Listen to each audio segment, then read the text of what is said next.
موضوع الدرس في أحوال القيامة وما فيها من العبر سورة القيامة تفسير ابن كثير. الحمد لله رب العالمين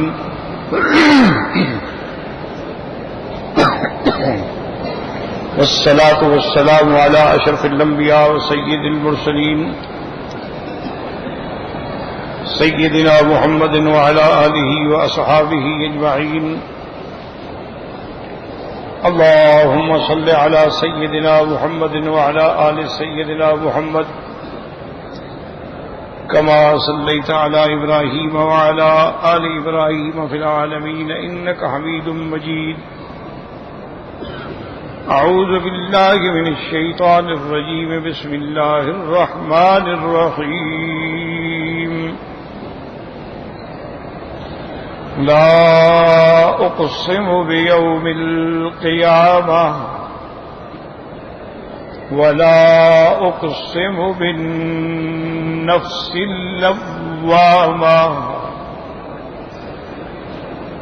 أيحسب الإنسان أن لن نجمع عظامه بلى قادرين على أن نسوي بنانه بل يريد الإنسان ليفجر أمامه يسأل أيان يوم القيامة فإذا برق البصر وخسف القمر وجمع الشمس والقمر يقول الإنسان يومئذ أين المفر كلا لا وزر إلى ربك يومئذ المستقر ينبأ الإنسان يومئذ بما قدم وأخر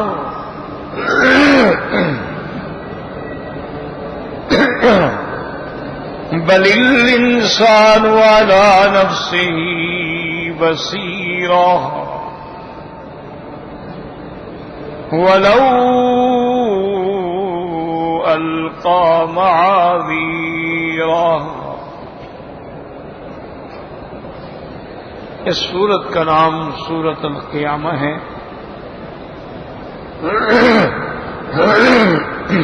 یہ بھی مکی صورتوں میں ہے جو ہجرت سے پہلے حضور صلی اللہ علیہ وسلم پہ نازل ہوئی.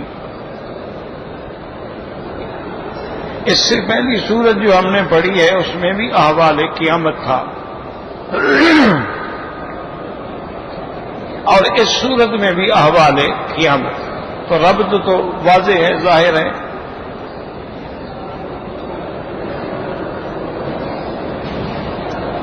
لیکن دونوں صورتوں میں ایک فرق ہے. پہلی صورت میں قیامت کے ظاہری احوال سے بحث تھی اور اس صورت میں قیامت کے باطنی احوال کا ذکر ہے. تو دونوں صورتوں میں ایک فرق ہے.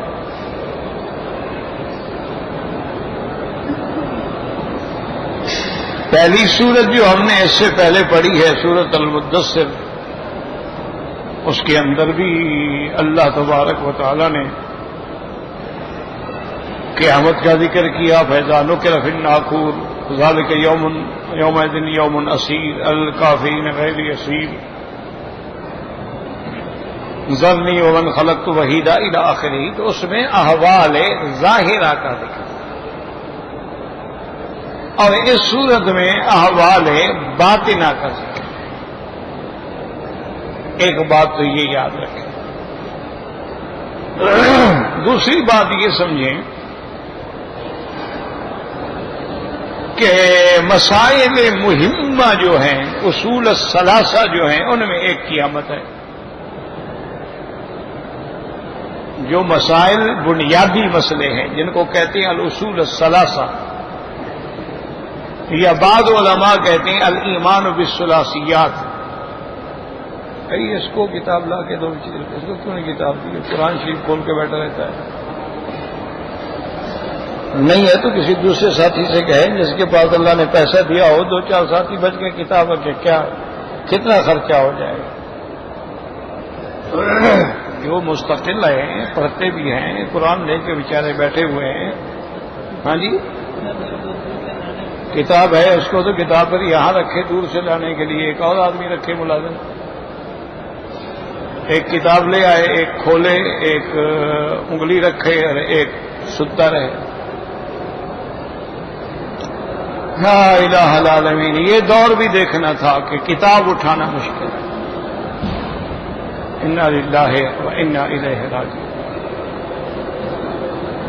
آپ کو پتا ہے ہم جب بچے تھے، جب پڑھتے تھے نا، تو مدرسے کے کام کے علاوہ جو اساتذہ کے کام تھے نا جی، کہ لکڑیاں اٹھا کے لانی ہے جلانے کے لیے، اور ان کے جانوروں کے لیے گھاس کاٹ کے گٹھڑ اٹھا کے لانے ہیں، ان کی بھینسوں کو نہلانا ہے،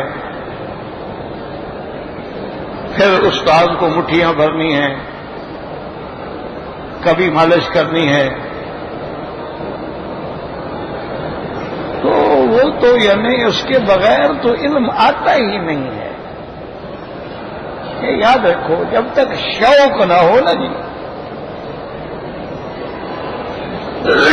دیکھو کوئی آدمی کسی لڑکی پہ عاشق ہوتا ہے، اس کے لیے مار بھی کھاتا ہے، جوتے بھی کھاتا ہے، تکلیفیں بھی اٹھاتا ہے، محنتیں بھی کرتا ہے، پھر بھی کبھی ناکام کبھی کامیاب.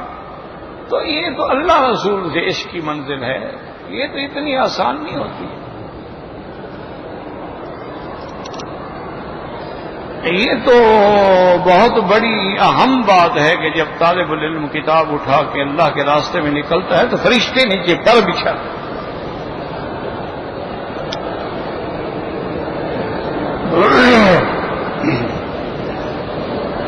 یعنی علم میں اتنا ڈوب جاتا ہے آدمی. مجھے والد صاحب نے خود فرمایا کہ میں جب صرف پڑھتا تھا، یعنی پہلی کتاب ہوتی ہے صرف کی، تو وہ گردانیں یاد کرنی پڑتی تھی کہ یہ ضربہ کا باب ہے، نصرہ کا باب ہے، علمہ کا باب ہے، منع کا باب ہے، تو ضرب یضرب ضربا فہو ضارب.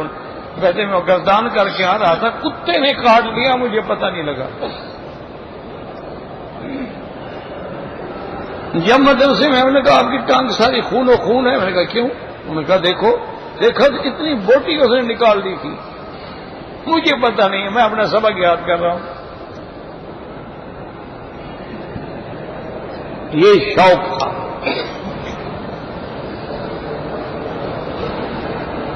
اللہ اکبر.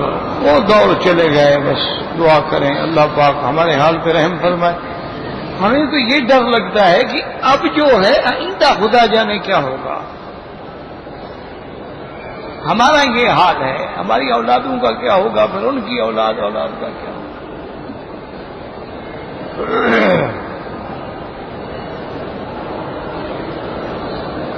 اللہ اکبر اللہ اکبر. کھانا پتہ ہے کیا ملتا تھا؟ آپ کوئی 200 گھر سے کھانا آتا تھا، کسی سے دال، کسی سے ساگ، کسی سے گوشت، کسی سے آلو، کسی سے جناب شلجم. اتنا بڑے پیالے میں سب ڈالتے تھے، سب ڈالتے. سارے طالب بیٹھے بیٹھ جاتے تھے، وہ ملا دیتے وہ کھاتے. صبح شدید سردیوں میں گڑ کی چائے ملتی تھی، اور وہ بھی ہم سمجھتے تھے کہ ماشاءاللہ جی آج چائے کا پیالہ، مٹی کے پیالے ہوتے تھے، ایک پیالہ پی لیا تو سمجھتے یار بدن میں گرمی آ گئی ہے ماشاءاللہ. آج تو جناب کافی اور ایکسپریس اور کوپوچینو، آج تو 7 ریال کا ایک کپ آتا ہے کافی. انا للہ و انا الیہ راجعون. بس اور کچھ نہیں کہہ سکتے ہیں، بس یہی کہہ سکتے ہیں. تو اب غور کرو پھر آدمی. اصل وجہ یاد رکھو، میں یہ باتیں کیوں کرتا ہوں تمہیں، اس لیے کہ اگر طالب العلم میں شوق نہ ہو، استاد بیان ہی نہیں کر سکتا.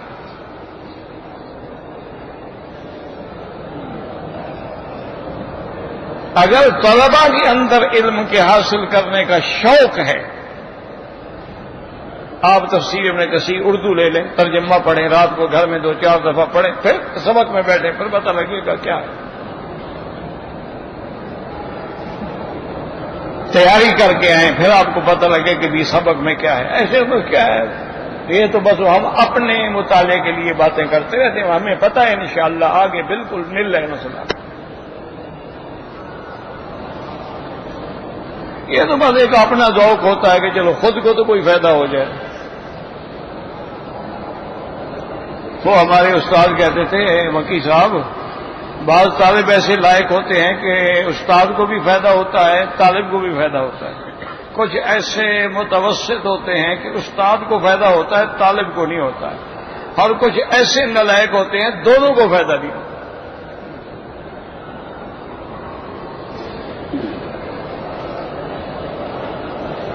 اس کی نحوست سے استاد کو بھی فائدہ نہیں ہوتا۔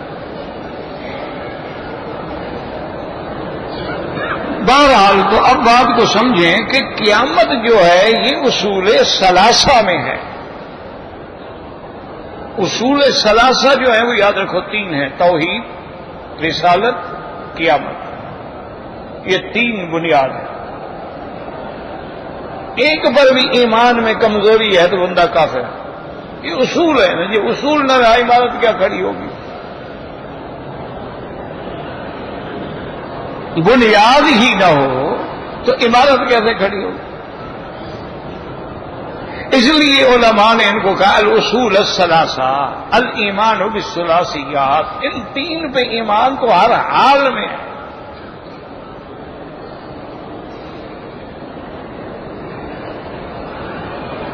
اسی لیے ایمان کے شرطوں میں یہ بات ہے کہ آمنت باللہ و ملائکتہ و کتبہ و رسلہ وبالیوم الآخر ونؤمن بالقدر خیرہ و شرہ والبعث بعد الموت۔ یعنی یہ بنیاد ہے، کیونکہ جب اللہ پر ایمان نہیں ہوگا تو کچھ بھی نہیں۔ اچھا اللہ پر ایمان ہے، ملائکہ پر نہیں، پھر کتابوں پر کیسے ایمان ہوگا؟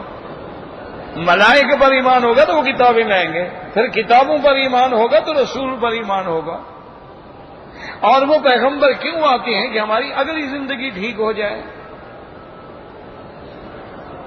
اور کہنا آمنت باللہ و ملائکتہ و کتبہ و رسلہ۔ اللہ پر جب ایمان ہو گیا ہو تو ہو گیا، لیکن اگر فرشتوں پر ایمان نہیں تو کہ جبریل لانے والا ہے قرآن، فرشتے پر ایمان نہیں، نعوذ باللہ، پھر کتاب پر بھی ایمان نہیں۔ فرشتوں پہ ایمان ہوگا تو اب کتابوں پر بھی ایمان ہوگا۔ اب کتابوں پر ایمان ہے تو کتاب نے کہا ہے کہ هو الذی ارسل رسولہ بالہدی ودین الحق، پھر اللہ کے رسول پر بھی ایمان ہوگا۔ اب رسول کیوں آتے ہیں؟ کہ بالیوم الآخر، تاکہ ہماری آخرت ٹھیک ہو جائے۔ اب دنیا میں خیر اور شر ہے تو نؤمن بالقدر خیرہ و شرہ من اللہ تعالیٰ، کے رات بھی اسی کی طرف سے ہے، دن بھی اسی کی طرف سے، نور بھی اسی کی طرف سے ہے، ظلمات بھی اسی کی طرف سے۔ والبعث بعد الموت، اور مرنے کے بعد ہم نے اٹھنا ہے۔ جب تک یہ ایمان نہ ہو تو مسئلہ ہی کوئی نہیں۔ ایک ٹانگ پہ ساری رات کھڑے رہو، اگر قیامت پر ایمان نہیں کوئی فائدہ نہیں۔ اسی لیے جب نامہ اعمال ملے گا داہنے ہاتھ میں تو یہی کہے گا نا کہ اما من اوتی کتابہ بیمینہ فیقول ہاؤ بکرو، آؤ ادھر آؤ ادھر آؤ، دیکھو دیکھو میرا نتیجہ نکلا ہے۔ انی ظننت انی ملاق حسابیا، مجھے یقین تھا کہ میں نے کل حساب کے لیے پیش ہونا ہے، اس لیے تو میں کامیاب ہوا۔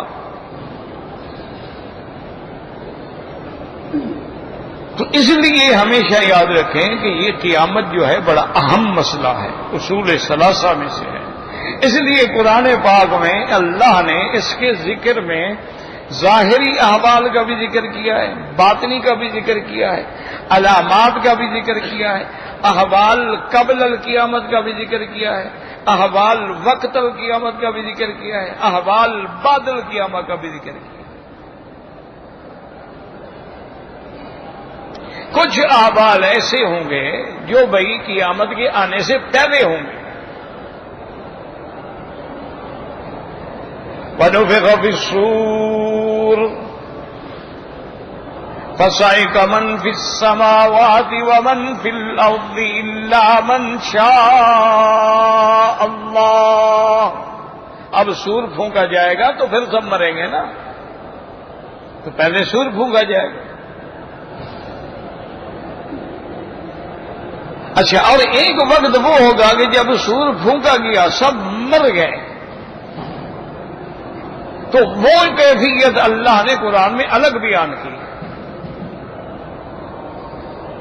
یا ایھا الناس اتقوا ربکم ان زلزلۃ الساعۃ شیء عظیم یوم ترونها تذهل كل مرضعة عما ارضعت وتضع كل ذات حمل حملها وترى الناس سكارى وما هم بسكارى ولكن عذاب الله شديد. یہ قیامت کا اذا زلزلت الارض زلزالها. اس لیے سارے قرآن میں نظر ڈالیں، کہیں احوال قبل القیامت ہے، کہیں احوال وقت القیامت ہے، کبھی احوال بعد القیامت ہے. اچھا جی، مر گئے، قیامت ہو گئی، ہم قبروں سے کھڑے ہو گئے، اب کیا ہوگا؟ قل ان الاولین والآخرین لمجموعون الی میقات یوم معلوم. اب اللہ نے فرمایا میرے محبوب آپ اپنی امت کو بتلا دیں کہ پہلے بھی اور میرے بعد بھی ساری قیامت کے دن سب اکٹھے ہو کے ایک میدان میں ایک وقت مقرر پہ جمع ہوں گے.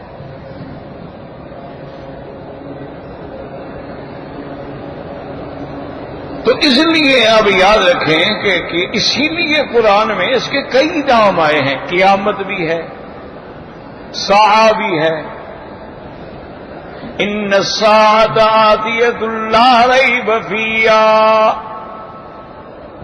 قیامت بھی ہے.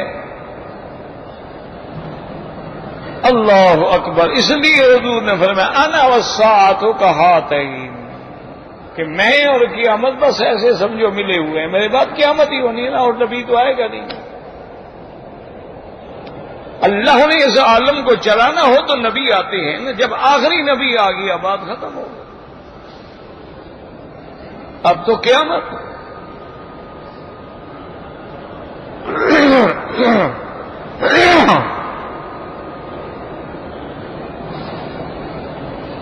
اور اس قیامت کی ابتدائی احوال ہوں یا بعد کے احوال ہوں، ان سب کے لیے آسانی کا طریقہ کیا ہے؟ ایمان باللہ اور اعمال صالحہ، کہ اللہ پر یقین ہو، عقیدہ ٹھیک ہو، اعمال اچھے ہوں، پھر مزے ہی مزے ہیں. پھر تو مرتے وقت فرشتے آ جاتے ہیں، مبارکباد دے رہے ہوتے ہیں، اور وہ دیکھ رہا ہوتا ہے کہ فرشتے آ گئے.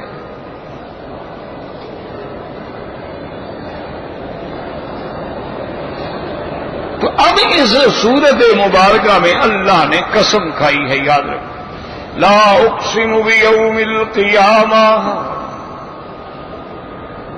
اب مفسرین فرماتے ہیں کہ یہ عادت عرب ہے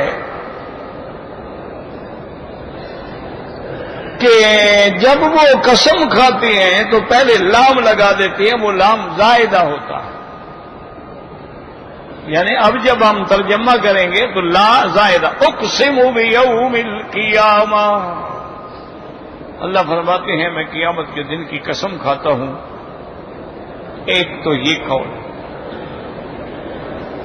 اور بعض علماء فرماتے ہیں کہ اصل میں گویا یہ ابتدائی ہے، لا اقسم بیوم القیامہ.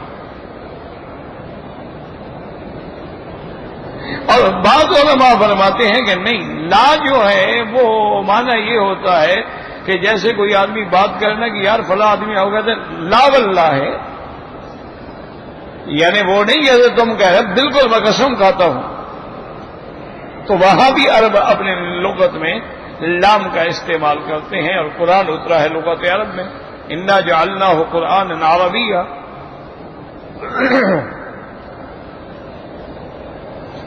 تو ان سب میں راجح قول جو ہے وہ یہی ہے کہ لام زائدہ ہے اور معنی ہے اقسم بیوم القیامہ. اور وہ یوم جو ہے یوم القیامت کا، ان یوما عندہ کا الف سنۃ،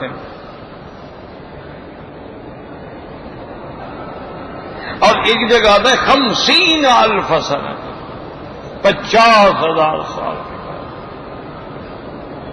یوم عسیر شدید دن، علی الکافرین غیر یسیر، کافروں کے لیے تو بالکل مشکل نہیں.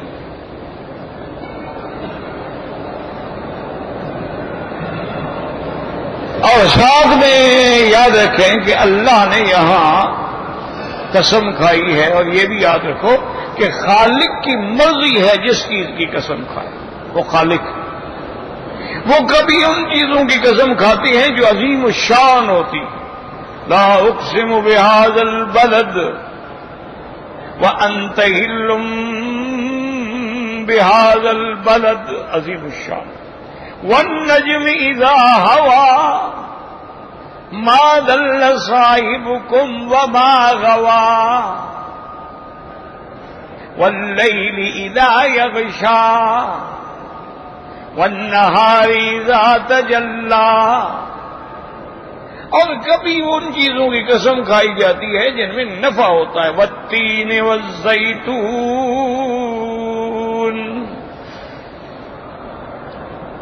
تو اب ساری دنیا کے جدید علوم جو ہیں وہ بھی اس بحث پہ آ گئے ہیں کہ اللہ نے انجیر میں اور زیتون میں جو نعمت رکھی ہے وہ کسی چیز میں نہیں.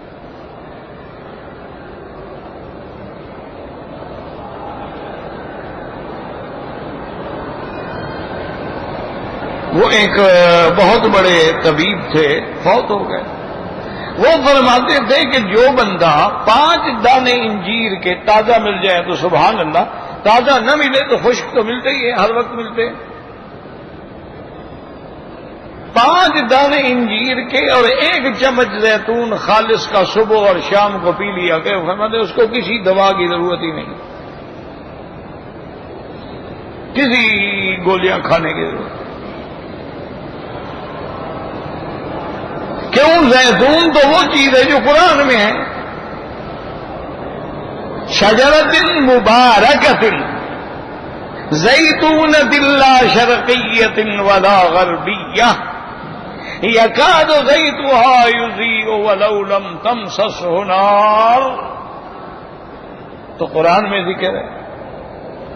اور صحیح حدیث میں میرے آقا نے فرمایا کلوا وادہنوا، زیتون کھایا بھی کرو اور اس کا تیل لگایا بھی کرو. فإنها من شجرۃ مبارکۃ، یہ بڑی برکت والے درخت کا تیل. تو وہ حضرت ہمیشہ فرماتے تھے کہ بھئی 2 چمچ، یہ جو کھانے والا چمچ ہے، چائے والے نہیں، وہ جو بڑا چمچ، صبح نہار منہ اور رات کو سوتے وقت 2 چمچ کھا لو، اور 5 دانے زیتون کے رات کو کھاؤ، ناشتے میں کھاؤ، کسی وقت کھا لو. فرماتے تھے دنیا کے کسی تمہیں نہ حکیم کی ضرورت پڑے گی، نہ ڈاکٹر کی، نہ دواؤں.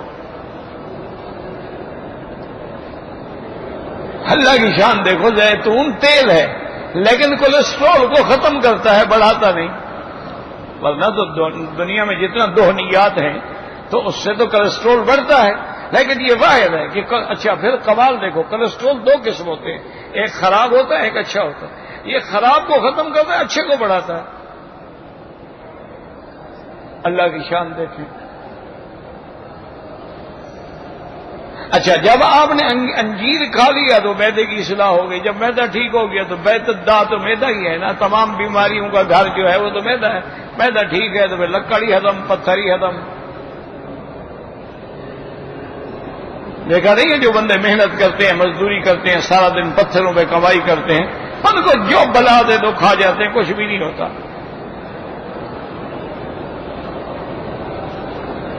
اور جو بیماریاں بستر پہ پڑی ہیں، گھر بھی کار میں، سڑک بھی کار میں، ان کے بس میں نہیں، ان کے بس میں ہوتی، حمام میں بھی کار میں جائیں۔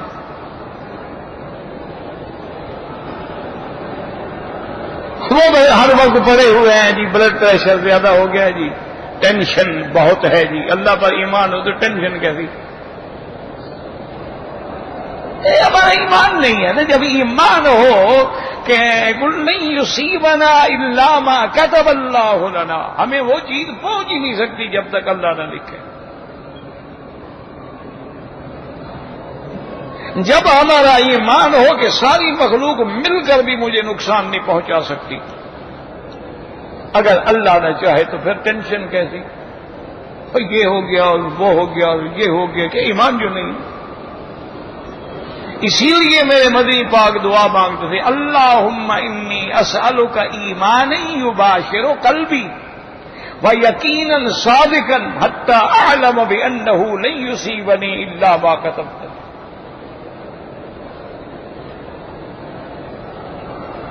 تو اس لیے ہمیشہ یاد رکھیں کہ اللہ جس چیز کی قسم چاہے کھائیں، کیونکہ وہ خالق ہے۔ انسان کو اللہ کے سوا کسی چیز کی قسم کھانے کی اجازت نہیں۔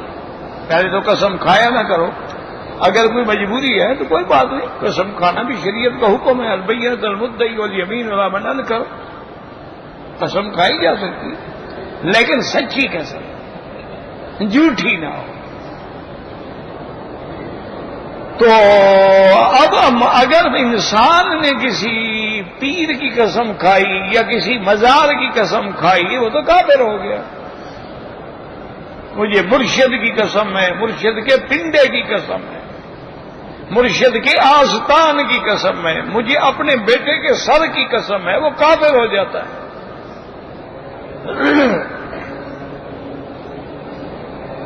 من حلف بغیر اسم اللہ فقد کفر۔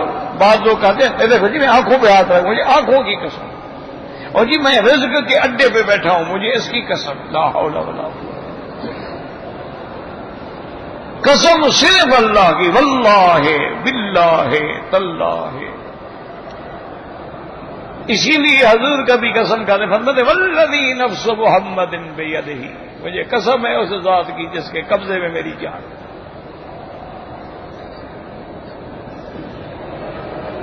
اسی لیے صحابہ کبھی کامیاب کہتے فزت ورب الکعبہ، کعبے کی نہیں، رب الکعبہ، مجھے کعبے کے رب کی قسم ہے۔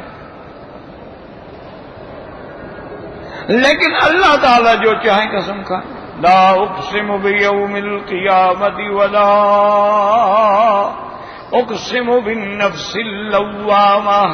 اور یاد رکھو جہاں قسم ہوگی مقسم بے ہوگا، اور آلہ قسم ہوگا، اور پھر اس کا جواب قسم ہوگا۔ یاد رکھو تو چار چیزیں لازم ہیں، قسم، مقسم بے، جواب قسم، آلہ قسم۔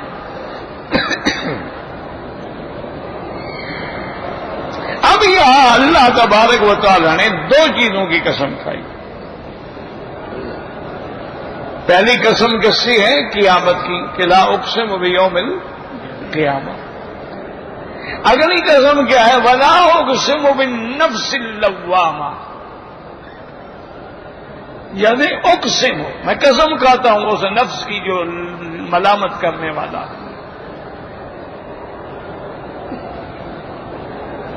اب یاد رکھیں چونکہ قیامت کا تعلق بھی تو انسان سے تھا نا، ویسے تو قیامت سب پہ آئے گی، ہر چیز فنا ہو جائے گی، لیکن مکلف تو انسان اور جن ہے نا، باقی جانوروں سے تو کوئی مکلف نہیں ہے۔ نہیں پوچھا جائے گا گائے سے کہ تم نے نماز پڑھی ہے کہ نہیں پڑھی۔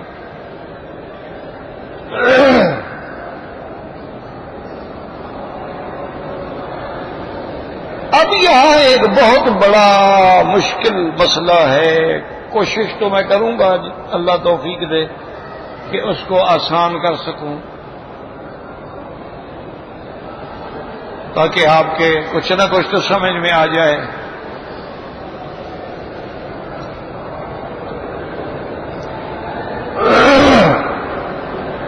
یہ بڑی بحثیں ہیں یہاں پر فلاسفہ کی، متکلمین کی، محدثین کی، مفسرین کی بھی یہ نفس کیا ہے.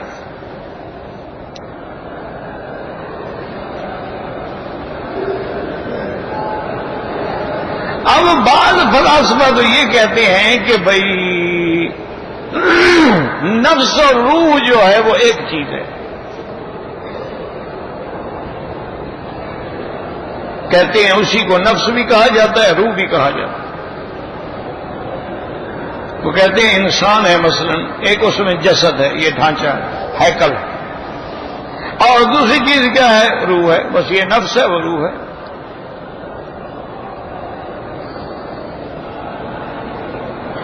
لیکن محدثین نے، مفسرین نے، فقہائے کرام نے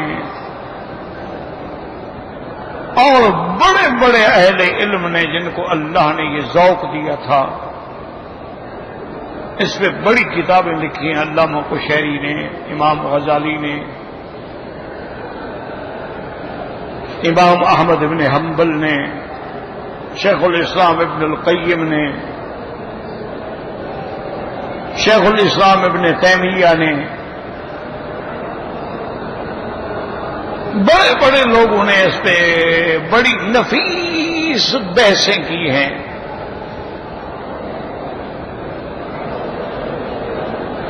ان سب کا خلاصہ یہ ہے کہ نفس الگ چیز ہے، روح الگ چیز ہے. بس یوں سمجھو آپ.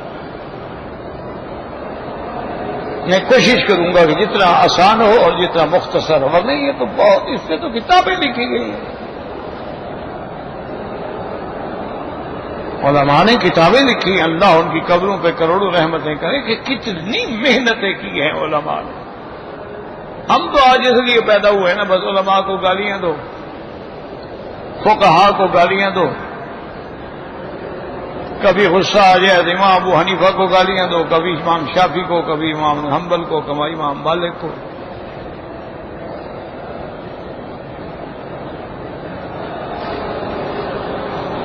ان لوگوں نے کتنی بڑی محنتیں کی ہیں.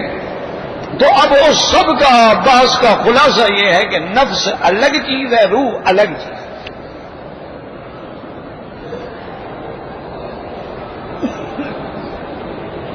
اور دوسری بات یاد رکھو کہ نفس جو ہے وہ منبع و مصدر شہوات ہے،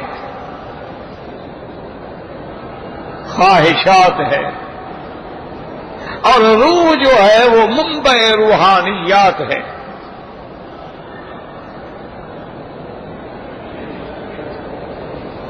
یعنی نفس جو ہے اس میں شہوانیت ہے، یا یوں سمجھ لو نفس جو ہے اس میں شر ہے، اور روح جو ہے اس میں خیر ہے. ذرا تمہارے لیے آسانی ہو جائے گی سمجھنے میں کہ شر جو ہے وہ نفس میں، اور خیر جو ہے وہ روح میں ہے. اسی لیے اللہ نے فرمایا کہ روح کیا ہے؟ من امر ربی، اللہ کا، تیرے رب کا امر ہے بس. اور جہاں جہاں خواہشات ہیں، تعیشات ہیں، وہاں نفس کا لفظ آیا قرآن میں بھی. وَأُحْضِرَتِ الْأَنفُسُ الشُّحَّ، تو نفس ہے. إِنَّ النَّفْسَ لَأَمَّارَةٌ بِالسُّوءِ، نفس ہے. وَمَن يُوقَ شُحَّ نَفْسِهِ، نفس ہے. وَلَكُمْ فِيهَا مَا تَشْتَهِي أَنفُسُكُمْ، نفس ہے. تو جو خواہشات ہیں نا جی، خواہشات ہیں، شرور ہیں. آدمی کہتا ہے یار شراب ہو، کباب ہو، خوبصورت لڑکی ہو، آج رات موسم بڑا اچھا ہے، انجوائے کریں. یہ نفس کا مصیبت اثر ہے. وَنَفْسٍ وَمَا سَوَّاهَا فَأَلْهَمَهَا فُجُورَهَا وَتَقْوَاهَا. وَأَمَّا مَنْ خَافَ مَقَامَ رَبِّهِ وَنَهَى النَّفْسَ وَنَهَى النَّفْسَ عَنِ الْهَوَىٰ. تو ساری مصیبت جو ہے وہ نفس ہے. اسی لیے اولیاء اللہ کے پاس جاؤ نا، وہ پہلا سبق ہی دیتے ہیں کہ جس کو تم اپنی زبان میں کہتے یار یہ میں ختم کرو نا، میں کیا میں وہ یہی سبق دیتی ہیں کہ پہلا سبق ہی یہ ہے کہ اپنے نفس کو مٹا دو.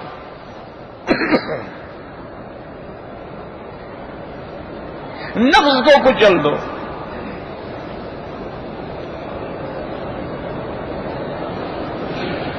اس کے بغیر تم پہلی سیڑھی بھی نہیں چڑھ سکتے ہو ذکر کی.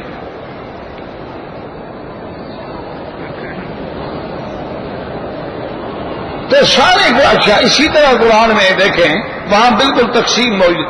اللہ یتوفی الانفس حین موتها.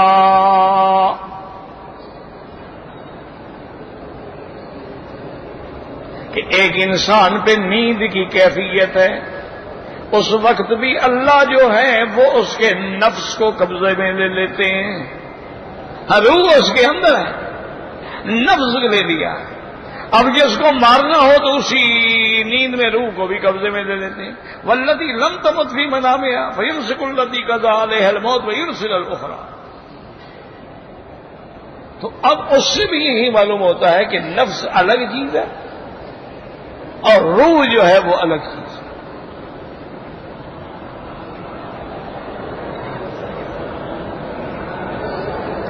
اور نفس کو کیسے کچلا جاتا ہے؟ نفس کی مخالفت سے. کہ ایک اللہ رسول کا حکم ہے، ایک نفس کی خواہش، بس نفس کی خواہش کو کچل دو.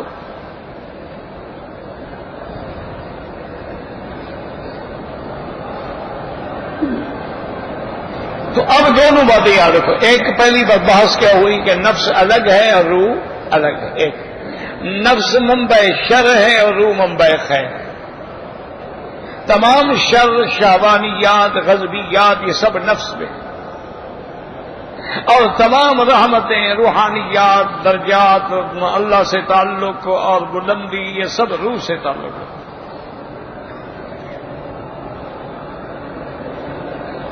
اور پھر نفس جو ہے یاد رکھو اس کی 3 قسمیں. ایک نفس ہے امارہ ہے اور ایک نفس لوامہ ہے. یہ سب قرآن میں ہیں، ہم مولوی نہیں کہتے اپنی طرف سے. ان النفس لامارۃ بالسوء. تو نفس امارہ کا ذکر آ گیا. فلا اقسم بالنفس اللوامہ. تو اب نفس لوامہ کا ذکر آ گیا. یا ایتھا النفس المطمئنہ. تو نفس مطمئنہ کا ذکر آ گیا. تو اب نفس کی کتنی قسمیں ہو گئی؟ 3 یاد رکھ لیں. ایک یاد رکھ لیں روح اور نفس الگ ہے. ایک یاد رکھ لیں روح منبع خیر، نفس منبع شر. اور تیسری بات یہ یاد رکھ لیں کہ نفس کی 3 قسمیں ہیں. ایک نفس امارہ ہوتا ہے، ایک نفس لوامہ ہوتا ہے، ایک نفس مطمئنہ ہوتا ہے.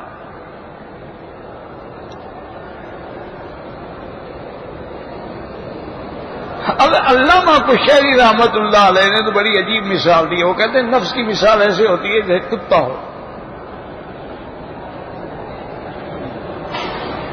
کیا مطلب؟ وہ کہتے ہیں کتا دیکھو نا، کتا کیسے کاٹتا ہے، کیسے بھونکتا ہے، کیسے پڑکتا ہے. لیکن کتے کو بھی سکھا دیا جائے تو وہ قلب معلمہ بن جاتا ہے. اب اس سے تم شکار کرتے ہو، چھوڑتے ہو، ہر ان کو پکڑ لیتے ہیں، چھوڑتے ہو تو اچھا پھر اس کو کھاتا بھی نہیں، پکڑ کے مالک کے لیے انتظار میں بیٹھا ہوا ہے.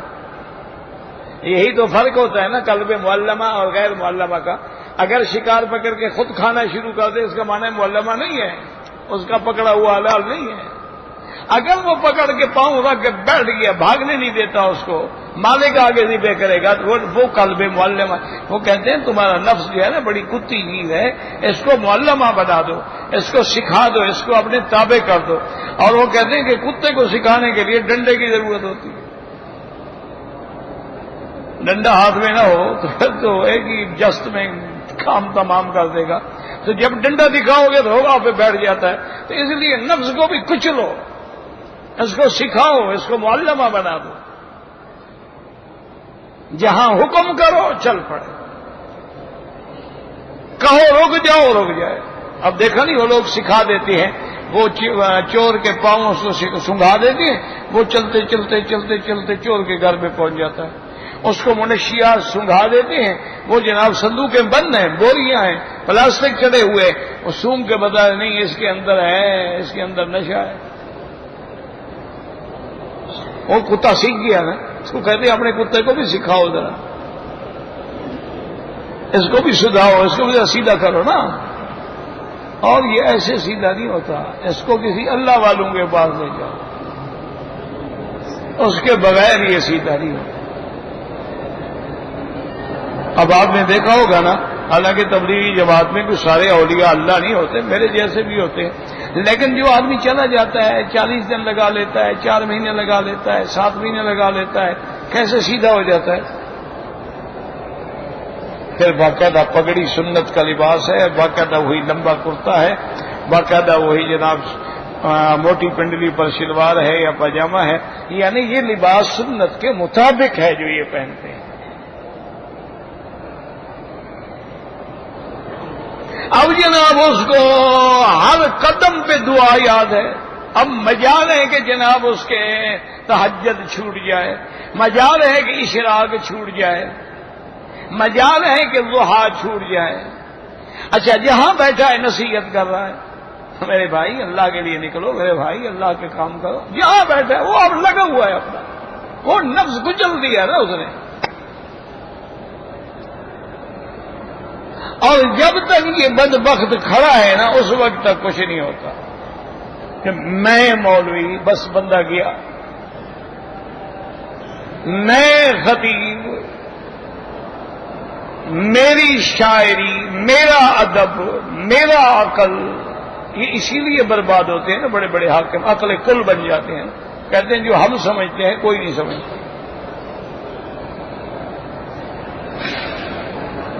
تو جب انسان عقل کل بن جائے گا تو مار کھائے گا، اور کیا ہوگا پھر.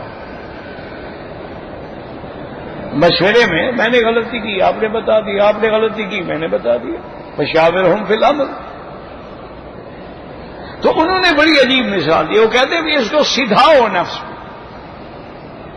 اچھا جیسے ہی جب شکاری بنا دیتے ہو تو کیسے شکار کو پکڑ کے بیٹھا ہوتا ہے، تو یہ بھی تمہیں بتائے گا کہ یہ کام کرنا ہے یہ نہیں کرنا ہے.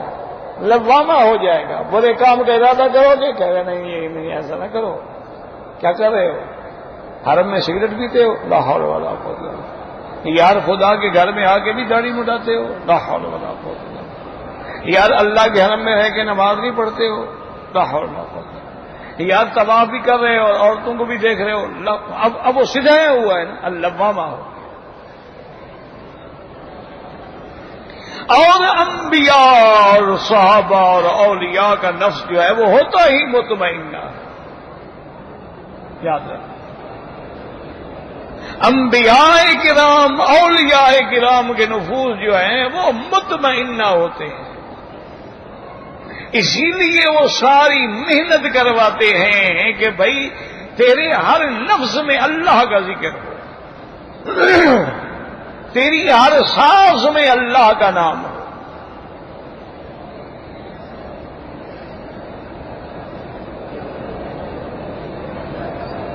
اور جب وہ اتنا ذکر کرتے ہیں تو نتیجہ کیا ہوتا ہے؟ الا بذکر اللہ تطمئن القلوب. اللہ کے ذکر سے نفس مطمئنہ ہو جاتا ہے. تو اب انشاءاللہ امید ہے آپ کو یاد رہے گی بات. ایک قیامت کے حوالے ظاہری ہیں جو سورۃ المدثر میں، ایک قیامت کے حوالے باطنی ہیں جو سورۃ قیامت میں ہے. اسی طرح یاد رکھنا، ایک نفس ہے وہ الگ چیز ہے، ایک روح ہے وہ الگ چیز ہے.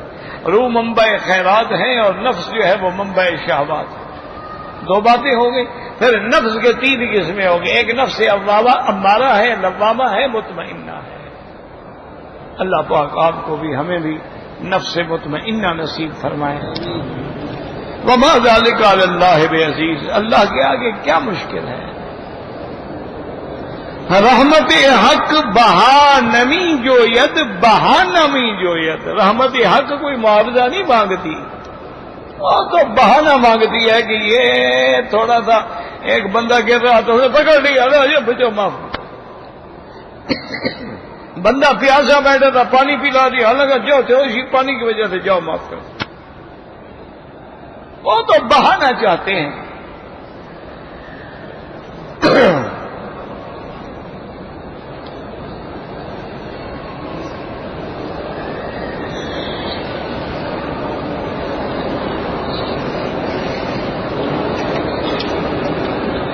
خمار اللہ کے بندے، خمار یہ اسی ہے سے لکھا جاتا ہے، 2 آنکھوں والی تھی.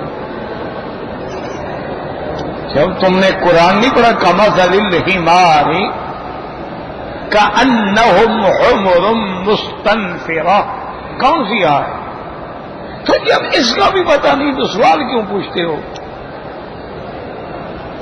جب ایک آدمی کو گدھے اور گھوڑے کا فرق بھی نہیں آتا تو مولوی مکی کیا کرے گا؟ لا حول ولا قوت. کہتے جی ہمارے واشی، ہاں جی حلال ہے. تم نے کبھی دیکھا ہے یا کھاؤ گے؟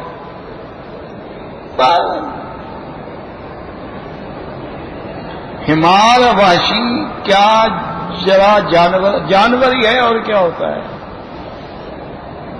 عجیب بات ہے. رات کو ناخن کاٹنا جائز ہے، بالکل جائز ہے. کیوں نہ جائز ہے؟ رات کو کھانا پینا جائز ہے، ناخن کاٹنا جائز نہیں. پتہ نہیں لوگوں نے کیسے مسئلے کھڑے ہیں. رات کو بیوی کے ساتھ سونا جائز ہے، باقی ناخن کاٹنا نہ جائز ہے. عجیب مسئلے ہیں. بس مولوی مفت کا ملا ہوا ہے. یا تو ہم بھی سوال پر کوئی ٹیکس وغیرہ لگائیں، پھر مجالے پوچھیں. اللہ کے بندے یہ تو لوگوں نے بنا رکھا ہے رات کو ناخن نہیں کاٹنے. ہاں خیال رکھنا. اور منگل اور بدھ کو سفر پہ نہیں نکلنا، سفر کے مہینے میں شادی نہ کرنا، محرم میں خوشی نہ کرنا. یہ سارے شیعہ کی قسمیں ہیں، یہ ہندوؤں کی رسمیں ہیں. اس کا اسلام سے تو کوئی تعلق نہیں. جب موقع ملے سنت ہے کاٹو، ہفتے میں 1 دفعہ تو ضرور کاٹ لو، زیادہ سے زیادہ 40 دن. عمرے سے پہلے بالکل ناخن کاٹے، بدن کی صفائی کرے، غسل کرے، خوشبو بدن پہ لگائے، 2 رکعات پڑھے، نیت کرے، تیاری کرے عمرے کی.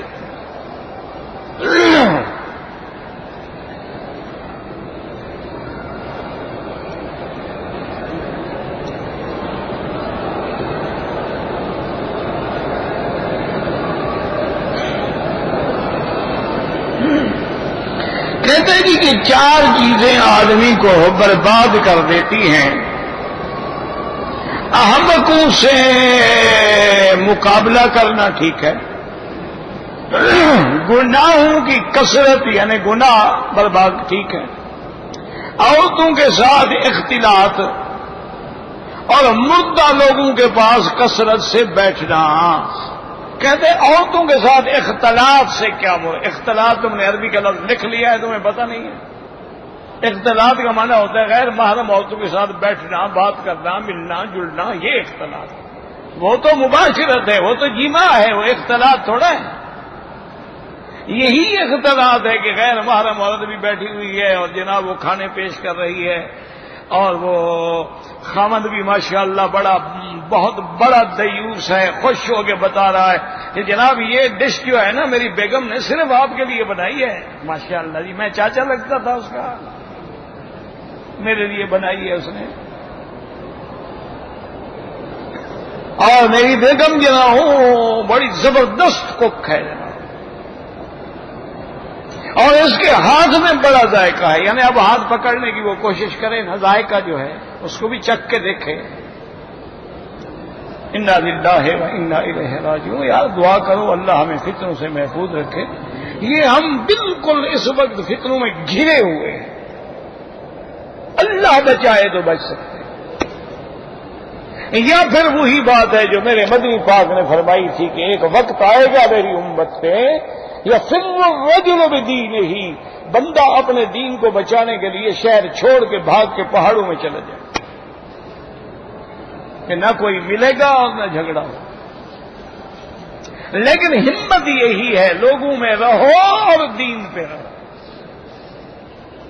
بھاگ جانا تو کوئی بڑی بہادری نہیں، تو مجبوری ہے، ورنہ ہمت یہی ہے کہ لوگوں میں رہو، کہ خلوت در انجمن کے مجلس بھی ہے لیکن اندر اس کا تعلق اللہ سے جڑا ہوا، چل رہا ہے نظر بر قدم، اس کی نظر اپنے پاؤں پہ ہے، ادھر ادھر دیکھتا ہی نہیں. آپ ایک دن میرا کہنا مانے، میں کو پیر فقیر تو بابا ہوں نہیں، نہ پیر نہ فقیر نہ کوئی بزرگ نہ سید نہ قریشی نہ مولوی. ایک طالب العلم کی حیثیت میں آپ کو مشورہ دیتا ہوں، ایک دن تو میرے کہنے پہ عمل کرو کہ طواف شروع کرو اور نظر قدم پہ، پورے طواف میں اپنے قدم سے نظر نہ اٹھاؤ. حجر اسود پہ آ گئے ہو ٹھیک ہے، کھڑے ہو گئے اللہ اکبر، لیکن نظر قدم پہ. ایک طواف تو ایسے کر کے دیکھو کیا مزہ آتا ہے. اور مجال ہے تمہاری کسی عورت پہ نظر پڑے، جب نظر ہوگی نیچے تو ادھر ادھر جائے گی کیوں؟ بھٹکتی تو تب ہے نا کہ جب اٹھتی ہے. اسی لیے حکم ہے نا غضوا من ابصارہم یغضضن من ابصار، نظروں کو دبا کے رکھو، جھکا دو. اس کو اختلاط کا معنی نہیں آتے، لذت لینے کے لیے مسئلے پوچھتے ہیں. اختلاط کا لفظ تم نے لکھ لیا ہے، تمہیں معنی بھی آتا ہے، ورنہ اختلاط کا لفظ لکھنا مشکل ہوتا ہے، آسان لفظ نہیں ہے. بالکل تمہیں پتا ہے، خلط ملط ہونا.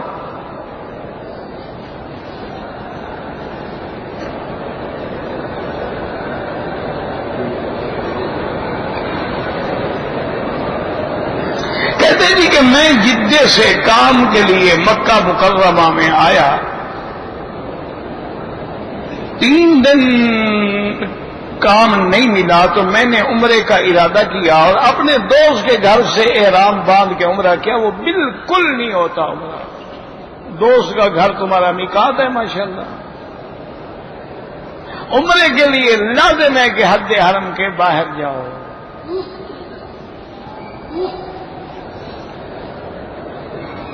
اصل میں جی آج کل میری برادری کے لوگ جو ہیں نا، نوجوان خاص طور پہ، انہوں نے سارے بدل ہی بدل دیے. عمرہ گھر سے کر لو،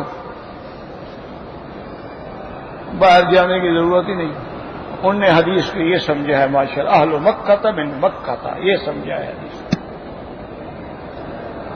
میرے بیٹے، میرے عزیز، میرے بزرگ، ایک مکے کا صحابی مجھے دکھاؤ جس نے گھر سے احرام باندھ کے عمرہ کیا ہو.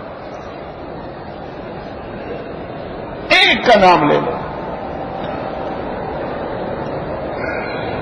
اور جب سب سے بڑی حدیث موجود ہے کہ سیدہ عائشہ رضی اللہ تعالی عنہ اس وقت مکے میں موجود تھی، اللہ کے حرم میں موجود تھی. یہ جہاں آج کل آپ کہتے ہیں نا معابدہ، یہی علاقہ تھا جہاں حضور کے خیمے تھے. تو حضور نے حضرت عبد الرحمان ان کے بھائی سے کہا کہ بہن کو لے جاؤ مسجد عائشہ، وہاں سے احرام، تو وہاں سے کہتے احرام باندھ کے عمرہ کرو. اگر گھر سے عمرہ ہوتا ہے تو بی بی عائشہ کو ادھر بھیجنے کی کیا ضرورت تھی؟ اتنا حدیث بھی تمہیں سمجھ نہیں آتی یار. اہل مکہ تھا من مکہ سے مراد ہے حج کا، کہ جب آپ نے حج پہ جانا ہے، مکے میں رہنے والے ہو، اب مکے سے احرام باندھ کے اب باہر جانے کی ضرورت نہیں. وہ حج کے لیے ہے، عمرے کے لیے میرے عزیز نہیں ہے. خدا کے لیے تمہیں 1400 سال کے بعد یہ حدیث سمجھ آئی ہے، صحابہ کو سمجھ نہیں آئی، تابعین کو سمجھ نہیں آئی، ائمہ مجتہدین کو سمجھ نہیں آئی، ائمہ فقہا کو سمجھ نہیں آئی. ورنہ ایک صحابی کا نام لو اگر ہمت ہے کہ جی وہ گھر سے احرام باندھ کے عمرہ کرتے تھے. بلکہ بڑے بڑے علماء اہل حدیث نے کتابیں لکھی ہیں کہ عمرے کے لیے اگر مکے میں رہتا ہے تو باہر جانا ضروری.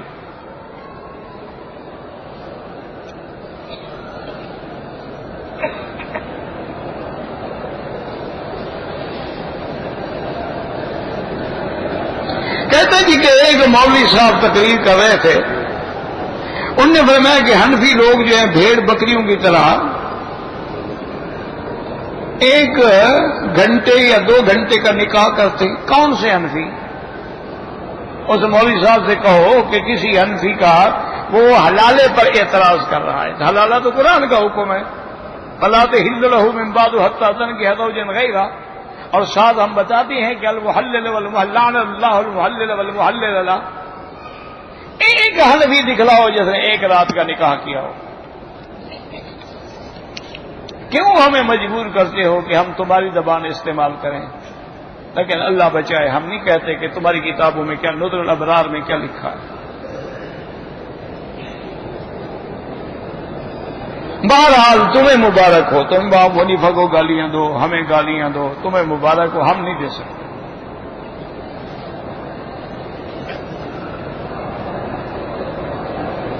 کہتے جی کہ کربلا میں آل رسول ساری شہید ہو گئی. کیوں ساری کیوں شہید ہوگی؟ زین العابدین بچے، خاندان بچا، بیویاں بہنیں بیٹیاں سب بچ گئی. وہ جو مرد تھے وہ شہید ہو گئے.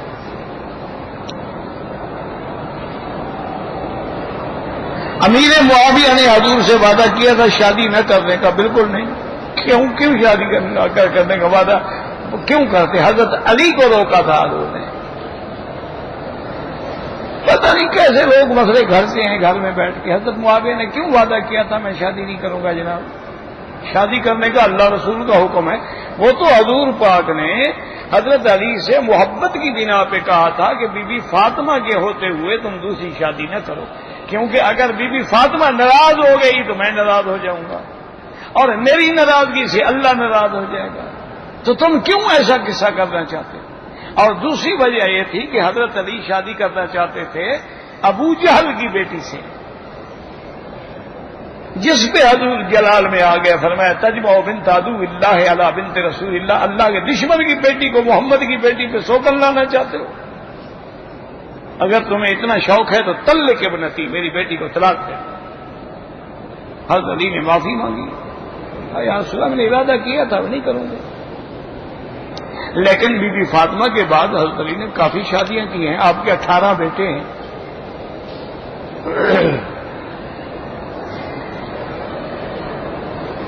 ذکر بالجہر جائز ہے، جہر بھی جائز ہے، بالسر بھی جائز ہے، دونوں جائز ہے. کیونکہ اللہ تبارک و تعالی نے نمازیں بھی تو دونوں رکھی ہیں نا، بالجہر بھی ہیں بالسر بھی ہیں. اسی طرح لبیک میں بھی حکم ہے کہ زور زور سے پڑھو. حضور سے پوچھا کہ مل حج یا رسول اللہ؟ آپ نے فرمایا الحج والسج.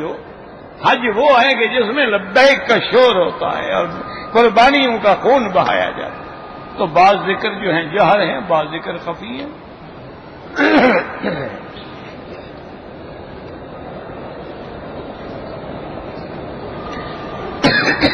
قرآن مجید کی جو آیت پڑھتے ہیں ترجمہ، یہ آگے تفسیر جو ہے کیا ہوتا ہے؟ ترجمہ ہوتا ہے. کیا تفسیر کس کو کہتے ہیں؟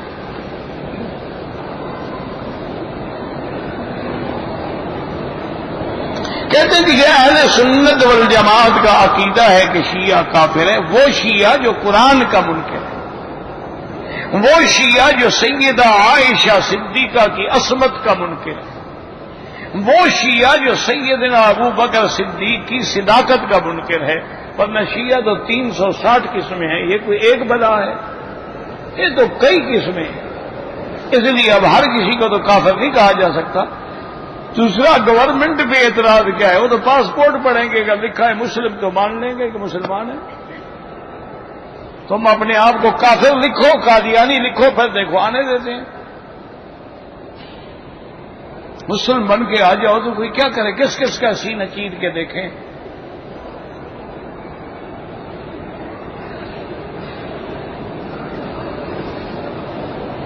آج صبح ہم نے ناشتہ تیار کیا تھا اور روٹی پر اللہ کا نام لکھا ہوا تھا. روٹی اوپر سے اتری تھی آپ کو؟ نہیں. روٹی کہاں سے آئی تھی؟ کسی مطبخ سے پک کے آئی ہوگی تو کسی نے لکھ دیا ہو گیا، پک گیا. اس میں کون سی بزرگی ہو گئی تمہاری؟ یا تو کہو جی ناشتے کے لیے ہماری روٹی آئی تھی آسمان سے، اس پہ اللہ کا نام لکھا ہوا، تو پھر تو ہے کوئی بات. اور اگر روٹی آئی تھی مطبخ سے پک کے تو پکانے والے کسی نے اللہ لکھ دیا ہوگا کچی روٹی پہ پک گئی تو اللہ کا نام ہی رہے گی. اس میں کیا ہے؟ یہ کوئی بزرگی نہیں. کل تم چلے جاؤ مطبخ میں واقف ہو نا، اس کو کہو تمہارا نام لکھ دے گا روٹی پر. اور دعا کرو ہمارے دل میں اللہ کا نام، ہماری زبان پہ اللہ کا نام، ہماری ہر سانس میں اللہ کا نام.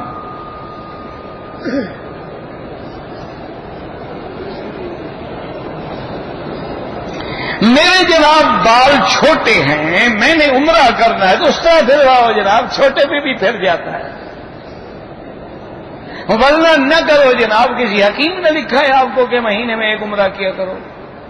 کرنا ہے تو انسانوں کی طرح کرو، محلقین رؤوسکم، سر مڈاؤ. یہ بال بچانا چاہتے نہیں، چھوٹے بال ہیں چھوٹے. پھر گنجا ہو گیا تو بیوی گھر نہیں آنے دے گی. اور جناب 5-10 دن میں اچھے بال نکل آئیں گے، فکر نہ کرو، غم نہ کرو. یہ اپنی کھیتی ہے، اور یہ ایسی کھیتی ہے جتنے دفعہ اس طرح پھراؤ بال اور اچھے لگتے ہیں.